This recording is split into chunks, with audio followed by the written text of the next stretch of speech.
Hello everyone, Mr. Evans here with your pre-recorded live lesson for Unit 6, Lesson 2, Genes, Chromosomes, and DNA. So this first slide here is breaking down the structure of DNA. You have to know that a DNA molecule has three components, three parts to it. The first part is the sugar. And this is not like table sugar, like the kind that you put in cookies. It's a chemical sugar, which is actually a group of molecules. So it has a sugar. In this case, it is deoxyribose. That's the name of the sugar. A phosphate group. And it also has a nucleic acid. And that nucleic acid can be one of four. It can be adenine, thymine, cytosine, or guanine. You probably maybe have heard those words before, but this is putting them into a little more context for you. So the three parts are the sugar, the phosphate, and the nucleic acid. And the nucleic acid is going to be adenine, thymine, cytosine, or guanine. And when you put all three components together, that is called a nucleotide.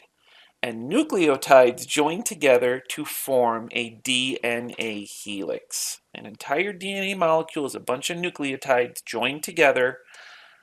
And a nucleotide has three parts, so you have to think of it as like links in a chain. What forms the individual links? And the links all come together to form the long chain. That is the basic structure of a DNA molecule and what it is composed of. And those are all important vocabulary words that you're going to need to know. So what was the process for the scientists who originally determined the structure of DNA? Well, there were several scientists involved in the process. They used a process called X-ray crystallography, which is kind of similar to old school photography, where you had some film. I don't know if anyone's ever used film, like an old style camera. You had to put film in it, and you took the picture, and then you had to go in a dark room, and you took the film out in the dark, and you had to develop it under very specific conditions. Well, they used something similar to that, but they used X-rays to do it. Rosalind Franklin, not Rosalind Chargaff. Rosalind Franklin is the one who did the X-ray crystallography procedure. She basically took some photographic plates, she shined X-rays through a solution with DNA in it, and you can't see it. It's too small to see with the unaided eye, but the X-rays on the photographic plate behind it formed a very specific pattern. And based on that pattern, if you know what you're doing, you can work backwards to determine the shape of the molecule. But that tells you the shape, but it doesn't really tell you a whole lot about what it's made of necessarily. Another guy named Chargaff actually determined that the DNA was composed of the sugars, the phosphate, and the four base pairs, adenine, thymine, guanine, and cytosine. And then a couple other guys named Watson and Crick kind of put all that stuff together and drew the double helical form. And that was really key. They took like all the previous information that Rosalind Franklin and Ernest Chargaff did, kind of put that together into a shape. And based on that shape, they could determine that DNA was self-replicating, which is huge. The DNA molecule, its ability to self-replicate, which is to make a copy of itself spontaneously, is huge. If DNA couldn't do that, there would be no way for life to replicate itself. So if conditions are right and all the materials are there and there's enough energy present, DNA can spontaneously self-replicate. And we're going to talk about how that works in a minute here. But Watson and Crick got the Nobel Prize for determining the structure and the shape of DNA based on all their previous information.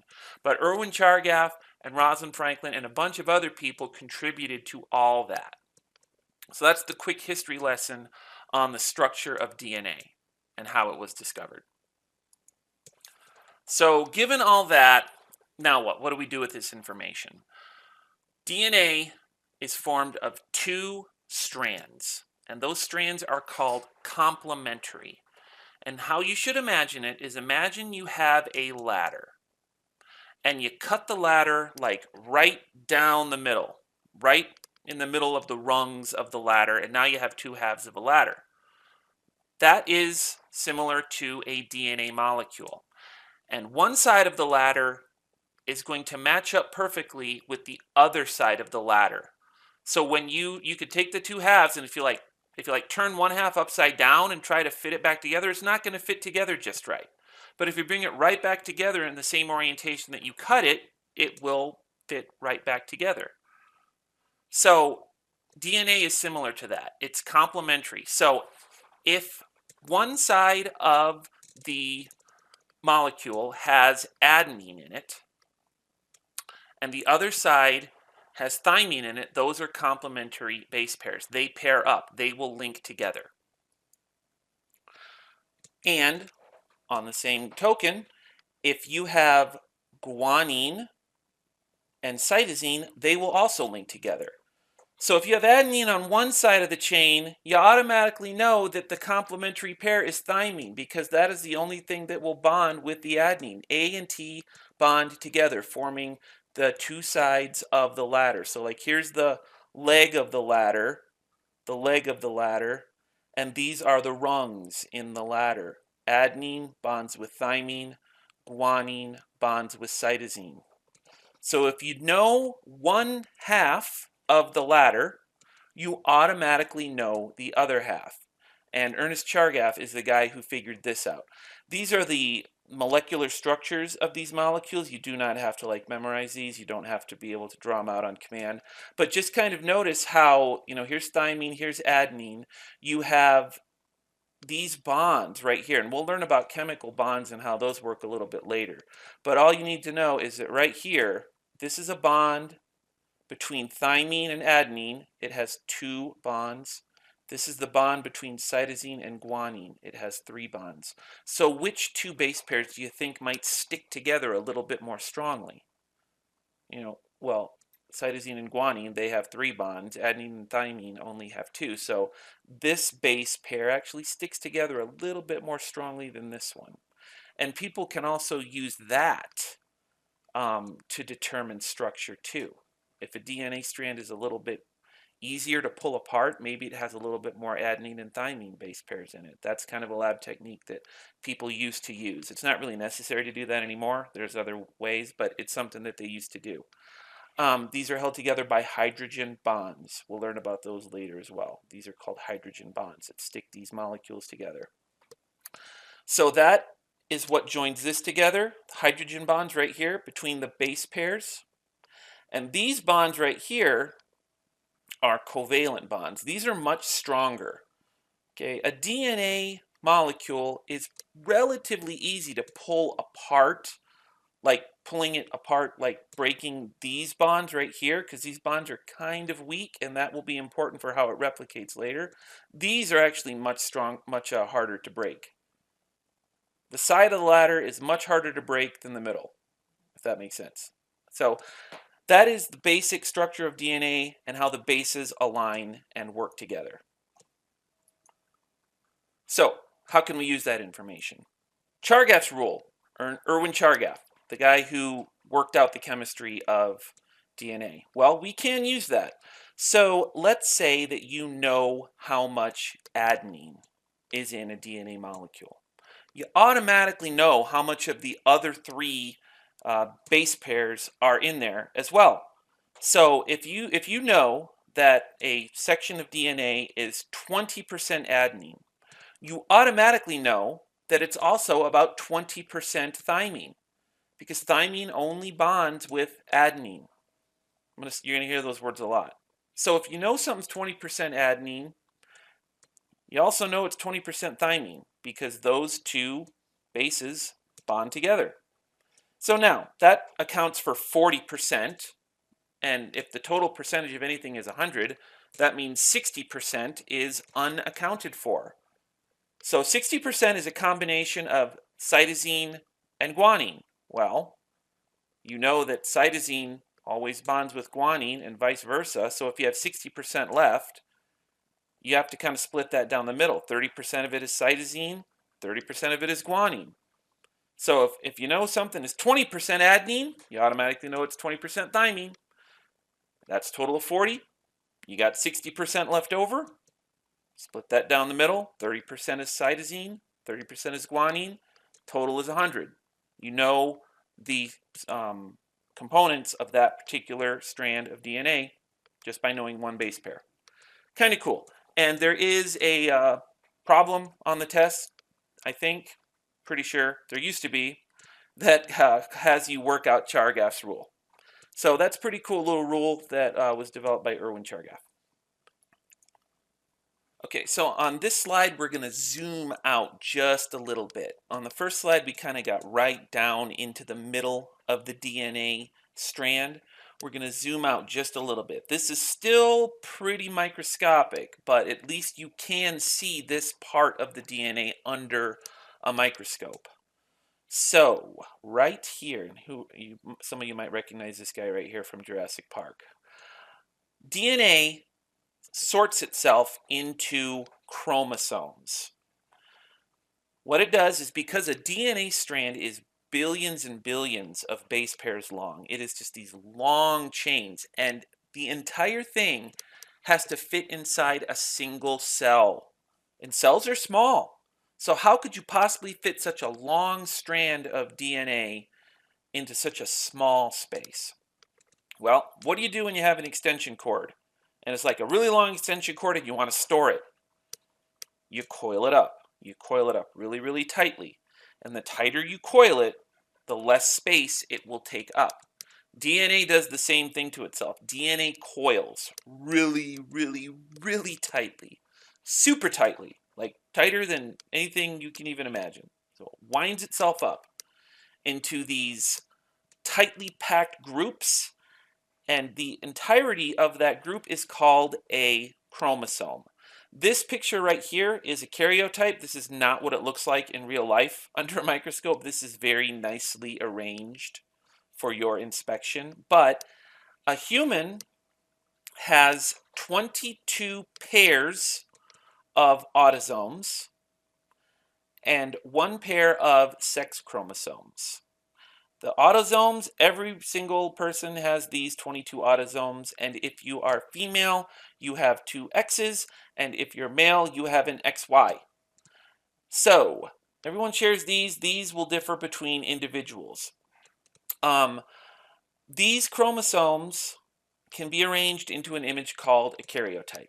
And a geneticist can grab one of your cells and get a picture of your karyotype and kind of see what might be, if there's something going on genetically. Gives you a very rudimentary picture. Like, for example, individuals with Down syndrome have an extra chromosome number 17. Or is it 21? It is 21. It's not 18, it's 21. So individuals with Down syndrome have an extra chromosome on number 21. That's why it's called trisomy 21. So if there are individuals who have conditions, this would be the first place a geneticist or a doctor might look to see if there is a genetic condition going on there. There's also a couple of other things you can determine from a karyotype, but that is what this image is called. And the most important thing is realizing that DNA winds itself and sorts itself into these chromosomes. And every single cell in your body, with the exception of blood cells, has an entire blueprint of this DNA, of these chromosomes. Small correction, white blood cells do have DNA in them. Red blood cells do not. So just wanted to make that clarification. But the chromosomes are arranged into very tightly packed, wound up spindles, and your genes, which is even a smaller section of DNA that code for specific traits, are always found on the same chromosomes across individuals. So the genes that code for hair color, eye color, whether your earlobes are attached, all the physical characteristics that make up an individual are located in genes that are found on these chromosomes. And a gene is a small section of DNA that codes for a trait, And in a lot of cases, multiple genes interacting together can form a single trait or multiple traits. It's not always as simple as the introductory biology course makes it out to be, but we're not getting into too much depth right here. We're just kind of giving a broad overview. But little section of DNA are genes that control traits, and those traits will, form an individual. Chromosomes are the tightly wound sections of DNA, and there are many genes on individual chromosomes. One last thing on this slide is the histone molecule. Histones are just basically protein spheres that the DNA winds itself around. It kind of just gives it a base of operations to start the coiling process. So now I'm going to show you a little video about DNA replication, because the ability of DNA to make a copy of itself is key in its entire functionality. Cells are always having to divide and replace themselves and make new copies of themselves. Species need to reproduce and create new members of their species, because if that stopped happening, the species would not last very long, would it? So that is also, DNA replication allows that to happen too. So the replication of DNA is a huge part of life on Earth. If it couldn't happen, there would be no life on Earth. So I'm going to show you a little video about how DNA replication works, and then we will come back and discuss it really quickly.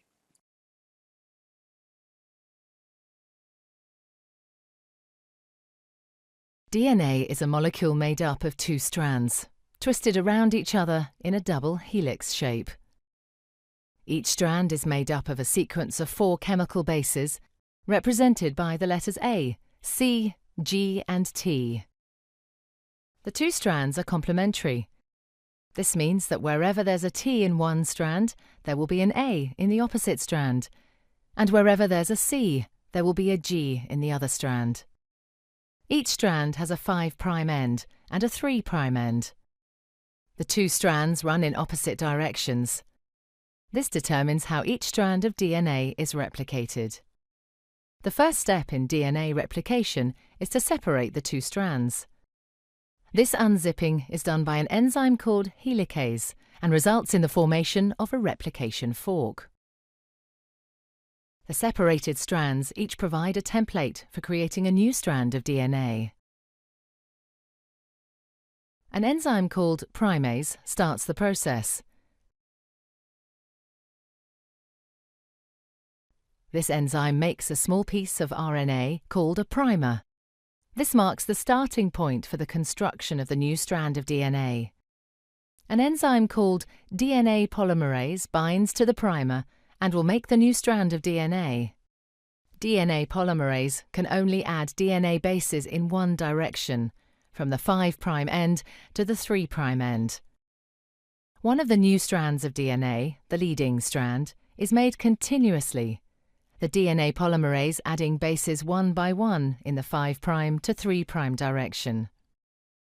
The other strand, the lagging strand, cannot be made in this continuous way because it runs in the opposite direction.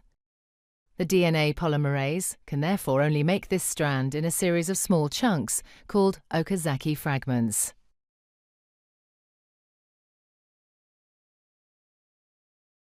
Each fragment is started with an RNA primer. DNA polymerase then adds a short row of DNA bases in the 5' to 3' direction.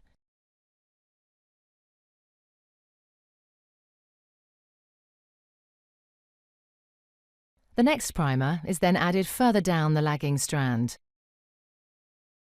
Another Okazaki fragment is then made, and the process is repeated again. Once the new DNA has been made, the enzyme exonuclease removes all the RNA primers from both strands of DNA. Another DNA polymerase enzyme then fills in the gaps that are left behind with DNA. Finally, the enzyme DNA ligase seals up the fragments of DNA in both strands to form a continuous double strand. DNA replication is described as semi-conservative because each DNA molecule is made up of one old, conserved strand of DNA and one new one.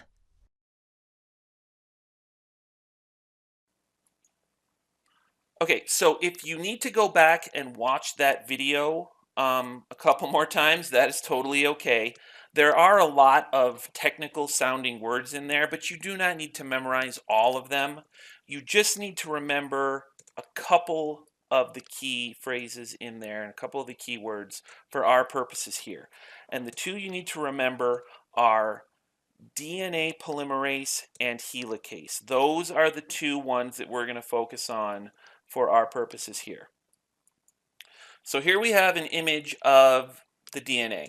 This is called a double helix. The two sides of the DNA, the two complementary strands, come together and twist up to form a helix. If anyone's familiar with the shape of a helix, you know, it's like a twisted ladder. So what happens here is helicase, the enzyme helicase, comes in right here and separates the two strands, kind of pulls them apart, unzips it. Then another enzyme called DNA polymerase comes in and adds the base pairs to the complementary base pair. So remember we said that thymine will only pair with adenine, guanine will only pair with cytosine, so on and so forth. So if this right here is adenine, DNA polymerase will bring in a thymine to pair with that. If this right here is cytosine, DNA polymerase will bring in a guanine to pair with that. So that happens on this side, and it also happens over here on this side. So do you see how from one strand of DNA, you can pull it apart, you can bring in the corresponding base pairs, and then you will eventually have two identical DNA molecules. That is called self-replication. So helicase comes in at the replication fork. It pulls the DNA apart. DNA polymerase, which is another chemical enzyme, comes in and sticks on the corresponding base pair to the half of a strand. So like you have half a strand here, it just got pulled apart. If this is adenine, thymine gets pulled in. If this is cytosine, guanine gets pulled in. If this is guanine, cytosine gets pulled in. And then you have two strands where before you just had one. Something else to note that we will get into a little bit more when we get further down the line is called leading strand and the lagging strand. Because of the way DNA is arranged, DNA polymerase can only work in one direction. It has to go this way down this strand, and it has to go that way down that strand. So can you see how, like, over on this side, this might go a little bit faster because there's nothing getting in the way. Like right here, the DNA polymerase has to wait for it to unzip before it can move down the chain. On this one, it's free, like the chain's already unzipped, so it can move a lot faster. So what actually has to happen here is the leading strand moves pretty fast to replicate itself, but the lagging strand has to do it in small sections because the DNA polymerase has to wait for the molecule to unzip. It's like a bottleneck. It's like, come on, hurry up, I'm going here. But can't do it. Can only work in one direction. So it does little strands, and we call these strands Okazaki fragments. Okazaki fragments are the little strands of DNA. And as the chain moves on, as the replication process continues, those Okazaki fragments will be stuck together to give us our copy of the DNA strand.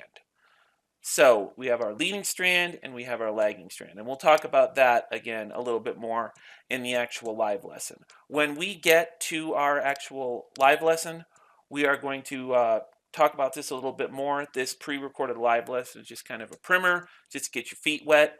We will talk about it a little bit more in our actual live lessons that we have So if this seems confusing or you still have questions, that's okay. We will talk about it more. But for now, that is your pre-recorded live lesson about DNA replication, chromosomes, complementary strands, Okazaki fragments, DNA, helicase, and polymerase, and all those fun words. So check your lessons, check your vocab words, and we will talk about this some more in the actual live lesson, and we'll answer questions, and we'll go into it in a little bit more detail. But for now, thanks for watching. Please feel free to review any sections of this recording that you feel you might need to have another look at, and everyone have a fantastic rest of your day.